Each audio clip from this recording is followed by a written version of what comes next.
Salam everyone, welcome to another episode, a special episode of Real Take here. We have some special topics here today. A couple of these are going to be actual videos I'm going to do in the future, but until then, here's some real takes. What it takes to win the championship, and as a leader, you have to lead by example. When you come in and say, I'm not going to play back-to-back, it gives the guys that are not really focused, it gives them time to say, well, if he's not going to play hard, I'm not going to play hard. When you come out and dominate and play, all the other guys, they can feed off you and play well. If he, like, Kenny made a great point. We shown all these points. They had no points in the paints. And like me and Chuck been telling them how to make the game easy for ourselves. If you dominate, you're going to free up Maxey. You're going to free up all the other young fellas. But you know why he does that, Chuck? In his 16 minutes of work. That was some festive music for a graphic. Go to Shaq. We need Uncle Fester. You're really injured, but you had knee soreness. How are you going to play when you return? You're supposed to play with a lot of energy, but it ain't really looking good for him. Right here, you take a shot. It's not the shot we expected to take. Right here on the post. They're disrespecting you by not doubling. You know, that little soft double shouldn't stop you, but listen, 0 for 3. You had 10, 12, 13, 14, 50 to play, but this was the fear I had for Joel Embiid. You announced arrogantly, I'm not playing back-to-back, Johnny. I'm not injured, but I'm sore. I come in when I want to come back. Now, when you say things like that, you're supposed to come back with extra energy. 0 for 3, I'd have been 0 for 15. But you know what y'all have said? Hey, Shaq's not playing well, but he's playing aggressive. So the plan that they're having, it's not working. And not only that, I say this respectfully. Joel Embiid will never win a championship until he gets his mind and his attitude right. I've never heard a player, a great player, say before the season starts, I'm not going to play back-to-back. Right. I've never heard it, if he's hurt, don't play. But I've never heard a great player say before the season. Because you don't know. You don't know. Yeah, you just don't know. And so, those were some heavy words, not only from Shaq, but from Charles Barkley. But I agree with both of them. Starting with Charles Barkley, definitely. When you say you're not going to play back-to-backs just out of nowhere off-season, sounds pretty weird, sounds kind of diva-ish, sounds really soft if you want the truth. Like they said, how do you know how much games you're going to play? How do you know when you're going to be healthy and if you're available to help your team that day? And on Shaq's point, again, not only did he criticize him for not wanting to play back-to-backs, but he criticized him for his lack of aggressiveness. Embiid, he's one of the best bigs in the league, really, probably number 2. And he's out here being soft with his opponents, taking jump shots. He always has this knack of shooting too many shots and also not being that aggressive when he needs to be. Every now and then he shows up, every now and then he doesn't. And with that mindset, he's not winning no championship, whether he's healthy or not. So Embiid definitely has to get in the lab and start cooking. Instead of blaming fans and injuries, though injuries do count, you have to do something. You have to win. Moving on to another player I had high hopes for, but just lost the hope.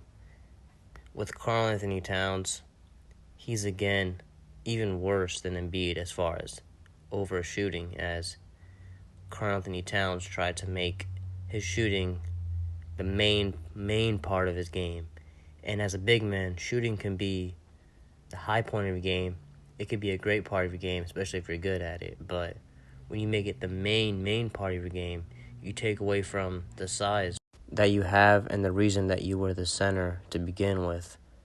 The thing that it also does is takes away from your rebound opportunity because you're not next to the rim, so how are you going to get the rebounds unless it's a long rebound? And then again, another thing it does, it takes away from your quickness because you're pretty quick on his foot. He's pretty quick on his foot. But I have already talked about Karl Anthony Towns and his overshooting. You see, when centers try to be something that they're not, it takes away from their game as well as the team. Karl Anthony Towns, he doesn't want to be a post player, fine. He doesn't want to be a rebounder, fine. He doesn't want to protect the paint. Now, you're just a tall shooting guard. And that's the problem here. Now, when you look at this, it says he's allowing 91% in the restricted zone. For those who don't know, the restricted zone, that's the place they get called charges a lot, that little half circle. The easiest place where you're right under the hoop. When he's guarding the paint, 91% of the time, the opponent is scoring on Karl Anthony Towns. They might as well just be open. He might as well not even be there. Let me ask you. Okay, your center can shoot. Your center has handles. But if your center is not blocking shots, not protecting the rim, not grabbing rebounds, who's going to do that on your team? That's the main question here. And for the Knicks, it's damn sure not the power forward. Their power forward's not blocking shots. And he may get rebounds, but if he's the one getting the rebounds, I feel sorry for you. Because those aren't... Yes, he's getting rebounds, but you need an actual person who can get the easy rebounds. And without that, it's going to be tough. I promise you. If someone like Hakeem, David Robinson, Patrick Ewing shot as much threes, even more threes, they would look as good as Karl Anthony Towns at shooting threes, all while doing the exact same thing Karl Anthony Towns needs to do to help his team win a championship, to help him become a Hall of Fame, all-star, superstar level player that he was picked at number one to be. When I saw that Luka Doncic stat last year in the finals, I forgot the specific number, but the blow-bys he had, I thought that was insane. And I thought, how's he so overhyped with his trash defense? That's something I've always hailed Luka Doncic to, was his trash defense. Though I think he's probably still the second best player in the league, he has a trash defense. So when you compare him to other all-time greats, you have to look at that. Karl Anthony Towns in this stat here, 91%. Wow. Moving on to Kevin Durant. Now, this is not just specifically about Kevin Durant, though he's probably the biggest one. Him or LeBron. This really is an interaction. So I didn't get the first tweet to KD, so I'll explain what happened and what was said. But I'm mainly going to dig on the superstar mentality that these guys have nowadays, this diva mentality that they have nowadays. Kevin Durant, but not too much, because this is a special video for another day. So basically, a Celtics fan basically thanked LeBron for helping him with the parlay, some betting things. And he basically said, someone like Kevin Durant would never do that. And so KD took offense to that and said this. So then the Celtics fan basically said this, to where KD replied to this. Then someone said this, replying to him. And then KD responded with this. Then he said this. I'd like to apologize for my trash segments or segues, but definitely Kevin Durant, the fan said something about Kevin Durant pushed back.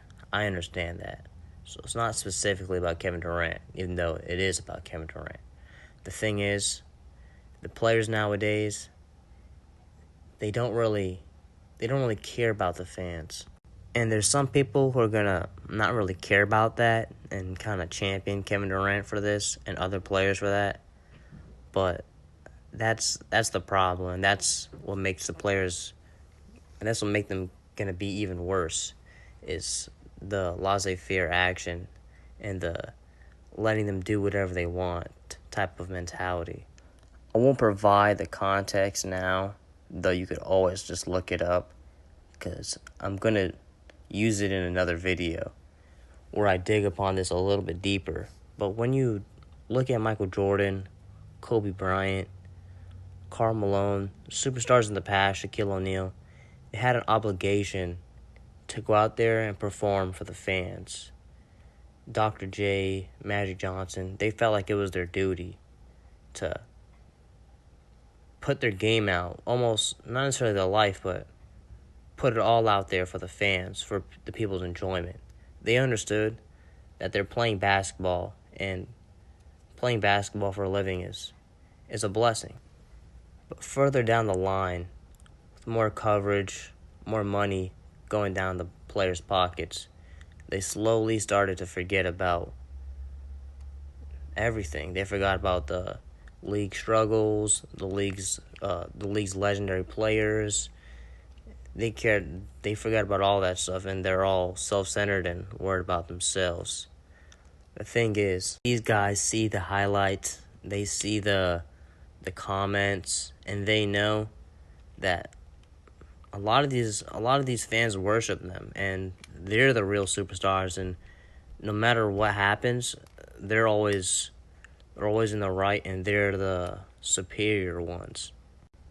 If you've paid attention to LeBron's career, you'll notice even LeBron James, his attitude and the way he acted changed when Kobe was no longer in his prime, and then changed even more when Kobe Bryant retired, and then changed even more when Kobe Bryant died.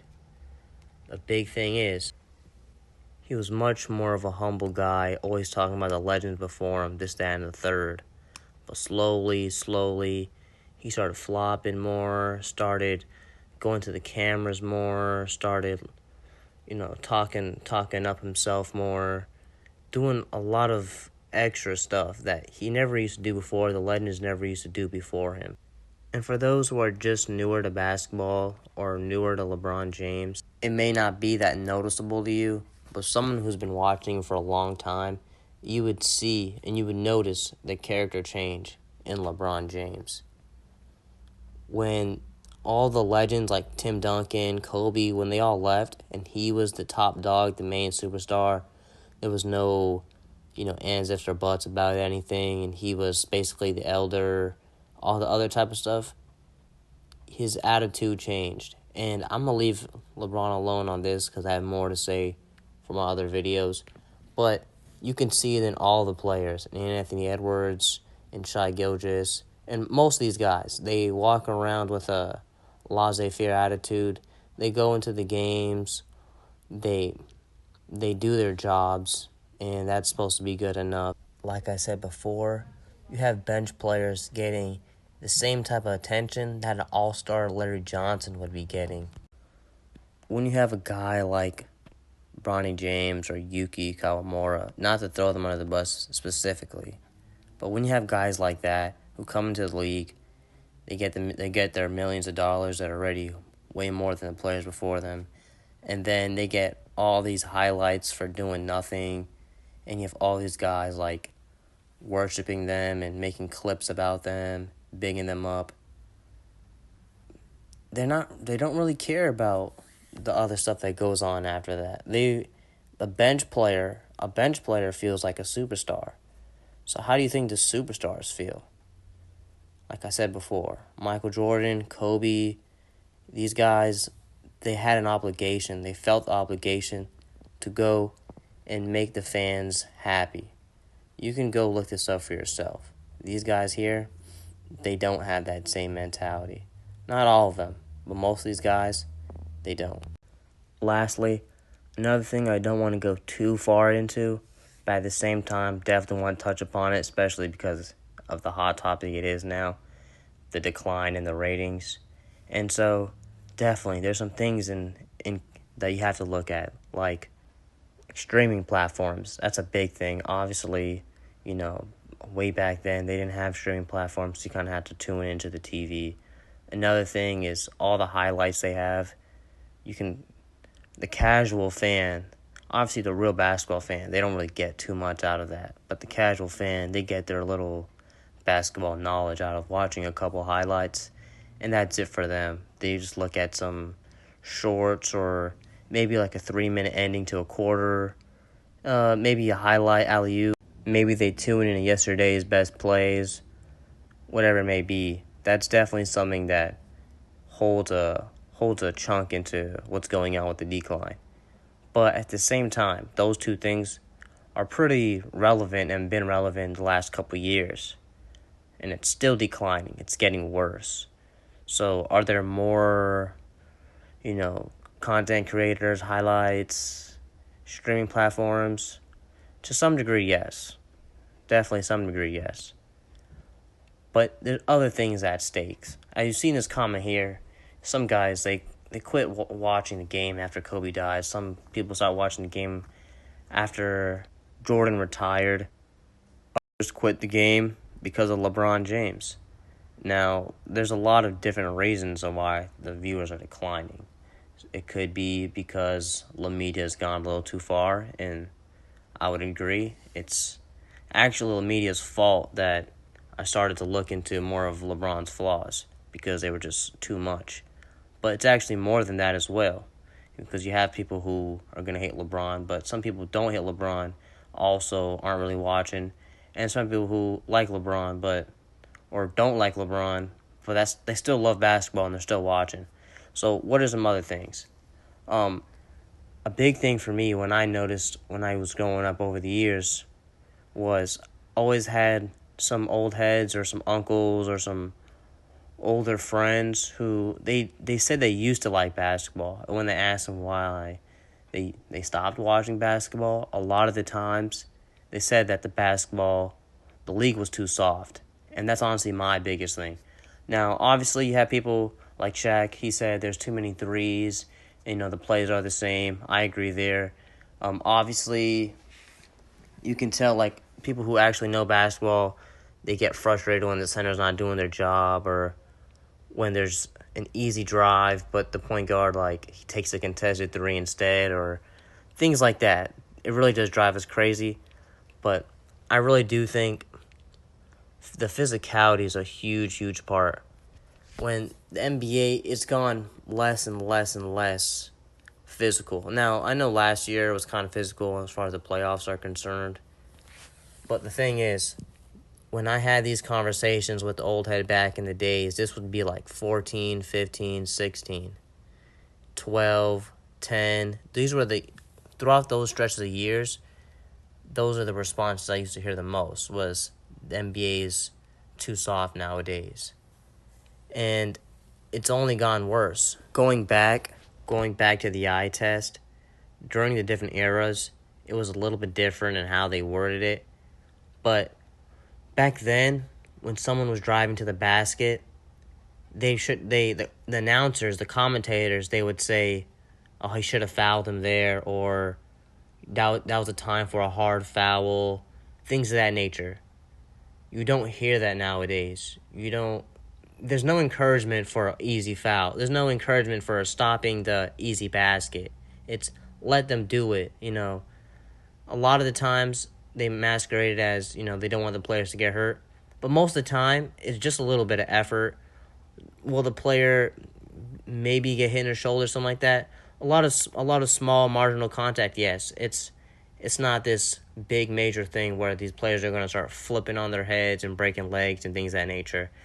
As a matter of fact, players are getting hurt more now than they were before with modern technology, all the new medicine and things of that nature. They still get hurt more while playing in a less physical era. In 2011, 2012, they criticized LeBron James when he would flop. Sometimes they didn't care. Other times they would actually go on a rant and say, or not even just LeBron James, but in general, they would go on a rant and talk about flopping is ruining the league. They don't care about flopping now. They'll rarely ever bring it up unless it's an outrageous flop. I really don't want this to be overlooked. When there's an environment and a time when the announcers are encouraging you to stop the easy point, to put more forth of an effort on stopping the offense, not only is the offense and the scoring going to change, but the game's going to change. It's going to look a lot more intense. And so, yes, the shooting is definitely something, the overshooting. All the highlights and the reasons not to watch the game is something. The streaming is something. Like Brian Windhorst said, it's also that there's players who are getting over-recognized, and you have players who are rookies and lesser talented players getting more credit and more valued than actual ballers. That's it for now. This topic deserves its own video, so I'll touch upon that later. As far as other topics within this video, it deserves its own video. So I'll leave that all for now. This is just my thoughts on things that's transpired throughout the week and overall thoughts on some topics that are going on in today's NBA. Stay tuned for future videos. I have a video about Rodman and his importance to the Bulls coming out soon, as well as other projects like starting December, I'll be posting 25 Days in Mike, where I'll have 25 days of the best Michael Jordan shorts, followed by, on the 25th day, one of my reasons why Michael Jordan is the GOAT, Part 1. I will also be ranking my top 10 players by each decade, so stay tuned for that. Until next time, watch out for the real takes, watch out for the shorts, watch out for the long videos. Salam. I'm not going to shoot all those threes. I watched the game the other day. I don't even know why I watched it. Portland shot 4 for 42. Are you kidding me? No. Yeah, I'm sitting there watching, and I was like, what the hell am I watching right now?